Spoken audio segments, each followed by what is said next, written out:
If you like to travel and you've lived in many places like I did, or if you're nerdy and a little curious, you've probably seen multiple rankings online showing you what the world's strongest passports are. It usually goes something like this. You see an article about the super updated list for strongest passports 2027 on Henley or The Economist or General Travel Magazine.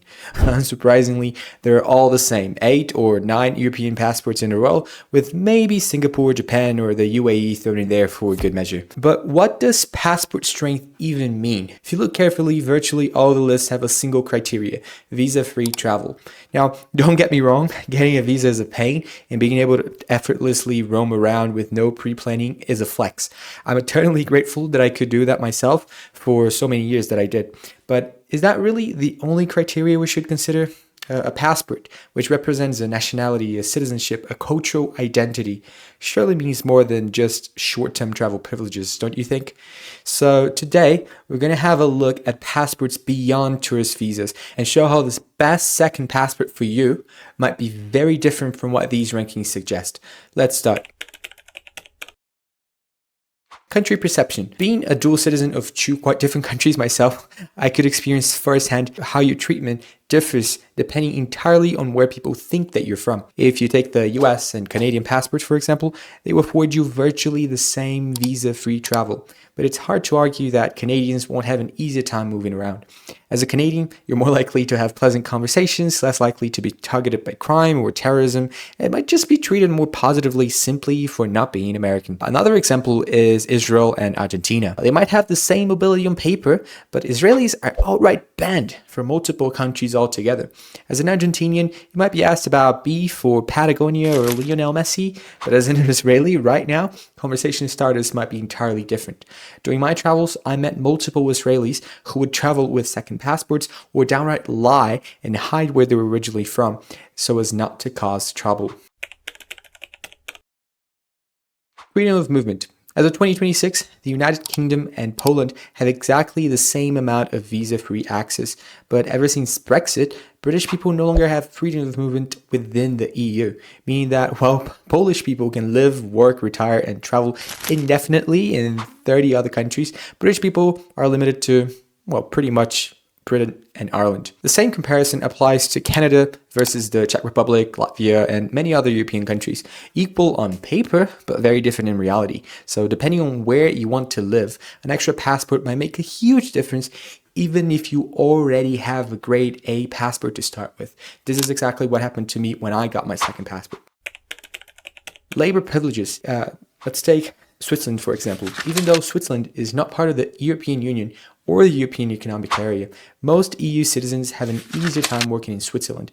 Swiss workers are also treated the same as EU citizens when living or working in the EU, but they're still not the same. In the EU, there can be no prioritization of national citizens. That is, an Austrian citizen can have an extra legal right or benefit in Austria compared to French or a Swiss citizen. In Switzerland, however, the same rules do not apply. Swiss workers are generally prioritized for job roles. When I was younger, for example, I even considered enrolling in medical school in Switzerland, only to find out that admissions were limited to Swiss nationals and permanent residents. And I, as an EU citizen, could not apply simply because I didn't live in Switzerland at the time and didn't have what they call a C permit. This means that a Swiss national is treated the same as an EU national in the EU, but an EU national is treated second to a Swiss national in Switzerland. They even need a resident permit just to live there, which is not given automatically, but instead through proof of a job or a job offer or means of sustaining oneself. By that logic, it is better to be Swiss than to be an EU national. Here is another example. Portuguese IT worker, a Swedish startup founder, or a young German businessman might be able to work all throughout the EU, but many of them would dream of moving to Austin, Seattle, or San Francisco for better jobs, more funding opportunities, and a more qualified labor market. For these people, maybe a US passport would be better than any of their EU ones, regardless of how well it ranks at Henley. Let's go now for ease of naturalization. If you're thinking of acquiring a new passport, countries like Canada, Australia, or Ireland might come to mind. One could realistically become a citizen of these countries in 5 years or even less, depending on visa, language, and residency requirements. Latin America-born citizens can naturalize in Spain in as little as 2 years, and some citizenships by descent require no residency at all. In other countries like Switzerland or Italy or Austria and many others, you could easily take upwards of 15 years to naturalize when considering all the bureaucracies and requirements that you have to go through. This is a pro and also a con. If you want to naturalize, maybe an easy country is better. But on the other hand, if you're already a citizen, if you're born in that country, it's nice to think that your passport can't easily be acquired by anyone that comes in through the back door after a few years. It makes sense to me. Maybe you would want it to be hard. Maybe you'd want to learn it and to truly feel like you belong, and like only people who belong actually can live there and can claim to be citizens. Other types of visas. Tourist visas are nice, but tourism is fundamentally for fun.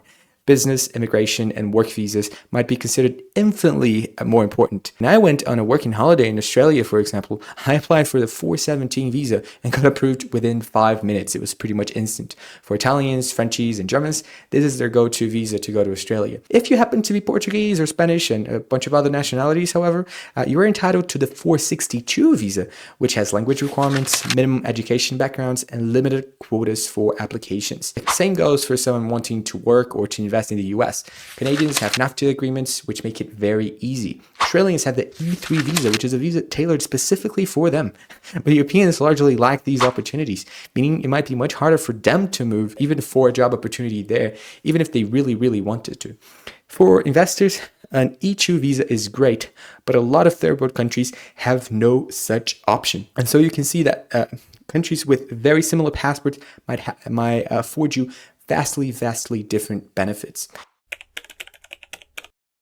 Last but not least, there's linked obligations. Sometimes it's not you that owns your passport, but your passport that owns you. The US, for example, taxes you no matter where you live. This means that as a citizen, you can literally never truly be free, except for outright renouncing your citizenship.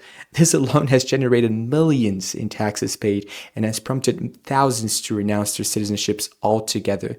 On the other hand, even if you can theoretically leave, getting out of the UK, Canadian, or Australian tax systems might feel like hell. I myself am a citizen of a country that has mandatory military service, for example, and had I not gotten a medical statement, I might have had to spend a whole year doing it when I turned 18. Countries like Switzerland, Singapore, and Korea have mandatory military service as well.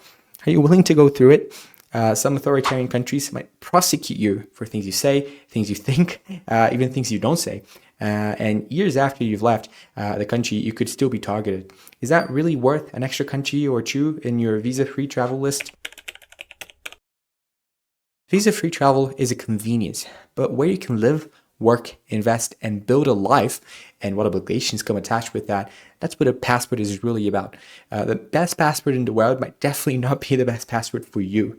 If you want to know what the best options are for each particular scenario, I'll link a video on the top right. See you on the other side.